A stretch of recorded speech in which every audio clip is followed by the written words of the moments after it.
digital yang lebih baik dapat meningkatkan inklusi keuangan. Salah satu faktor pendorong keuangan digital yaitu peningkatan transaksi layanan keuangan berbasis teknologi atau fintech yang dapat dilihat selama pandemi COVID-19.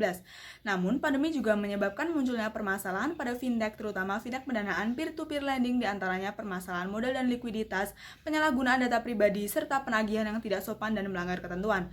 Beberapa kebijakan yang dapat diambil untuk mengatasinya antara lain restrukturisasi kredit, pembentukan NCSC, serta pengoptimalan penagihan pinjaman LAI.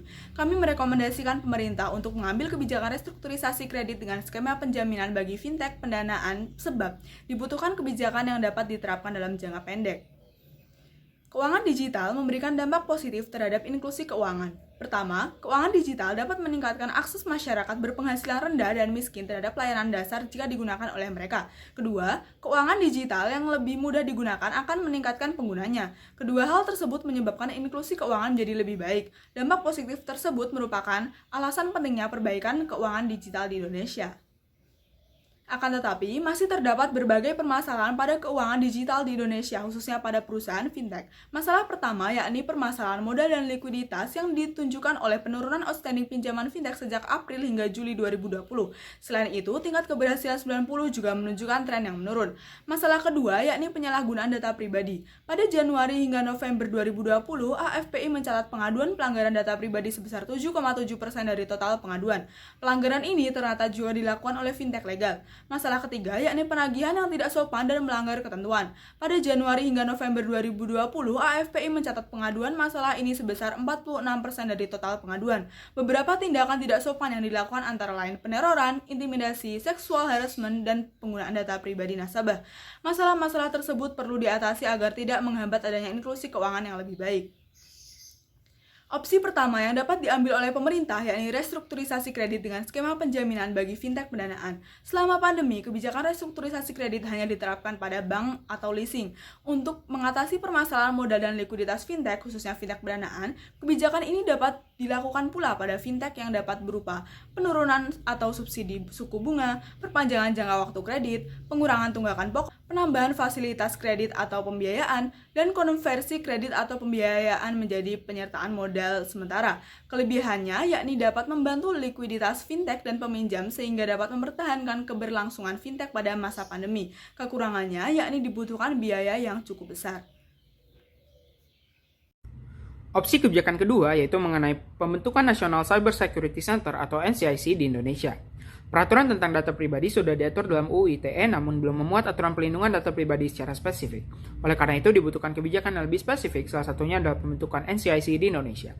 Di dalam penerapannya, perusahaan fintech dan instansi terkait nantinya akan dapat melaporkan data pribadi kepada NCIC yang selanjutnya akan menyimpan, mengelola, mengawasi, dan menjamin keamanan data.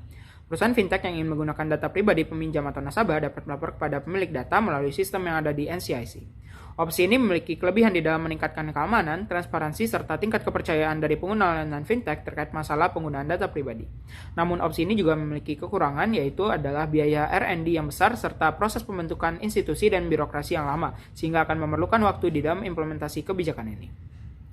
Opsi kebijakan ketiga yaitu kebijakan strategi pengoptimalan penagihan pinjaman LAE. OJK sebenarnya telah mengatur regulasi mengenai fintech pada peraturan OJK nomor 77 tahun 2016, namun sayang belum mengatur tentang SOP atau Standard Operating Procedure penagihan pinjaman yang etis dan legal, serta dinilai masih minimnya ruang pengawasan bagi OJK terhadap perusahaan fintech. Oleh karena itu, OJK dapat memanfaatkan strategi menggunakan metode Learning, Appraising, Enforcing atau LAE. Pada tahapan learning, OJK dapat memerintahkan fintech untuk melakukan edukasi dan pendampingan kepada peminjam, serta membentuk komitmen melalui commitment period. Pada tahapan appraising, OJK dapat mensosialisasikan kepada fintech untuk melakukan analisis nasabah dengan melihat data historis untuk memastikan kemampuan bayar serta mengencourage fintech untuk memberikan insentif kepada nasabah untuk mendorong kepatuhan. Dan pada tahapan enforcing, OJK dapat membuat SOP penagihan pinjaman yang berlaku untuk mendorong penagihan pinjaman yang memenuhi aspek legalitas dan etis oleh fintech, serta melakukan peningkatan pengawasan dengan terlibat dalam penegakan SOP serta meminta laporan dari perusahaan fintech terkait proses penagihan pinjaman yang mereka lakukan. Kelebihan dari opsi kebijakan ini adalah dapat digunakan untuk mengoptimalkan penagihan pinjaman yang dapat mempertahankan likuiditas fintech serta sustainability atau keberlanjutan fintech di jangka panjang. Namun kekurangannya yaitu adalah dibutuhkan proses dan waktu serta komitmen yang kuat dari OJK sebagai regulator dan pengawas serta dari perusahaan fintech yang diawasi untuk dapat menerapkan kebijakan tersebut. Kami merekomendasikan opsi kebijakan pertama yaitu restrukturisasi kredit dengan skema penjaminan bagi fintech. Opsi kebijakan tersebut dipilih karena urgensi permasalahan untuk diimplementasikan di jangka pendek, terutama di masa pandemi COVID-19, sehingga dapat menyelesaikan permasalahan utama dari fintech dan peminjam terkait permodalan dan likuiditas. Kebijakan ini perlu diambil agar tidak terjadi peningkatan non-performing loan atau NPL yang berpotensi menyebabkan kebangkrutan perusahaan fintech. Opsi kebijakan lainnya seperti pembentukan NCIC dan kebijakan strategi pengoptimalan penagihan pinjaman LAE dapat diambil untuk menyelesaikan permasalahan fintech lainnya, yakni penyalahgunaan data pribadi dan penagihan pinjaman yang tidak etis.